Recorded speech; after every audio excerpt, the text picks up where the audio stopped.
Raadio Finest FM jõulupidu koostöös advokaadibürooga Turunen ja Ignatius 19. detsembril Gloria kultuuriareenil. Laval on Elina Born ja ansambel Traffic. Ning esitusele tuleb ka Eesti Eurovisiooni lugu Goodbye to Yesterday. Laate keerutavad raadio DJ'd ja laval särtsutavad Dances tantsutüdrukud. Soodushinnaga eelmüügipiletid saadavad ticketi.fi.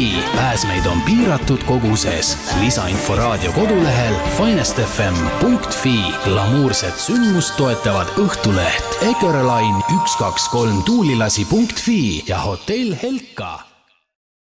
Pikaajalise kogemusega raamatupidamisbüroo Meritilipido toob lavale trikimehe Jürgen Weberi, kes täidab jõulupeo maagiliste illusioonidega.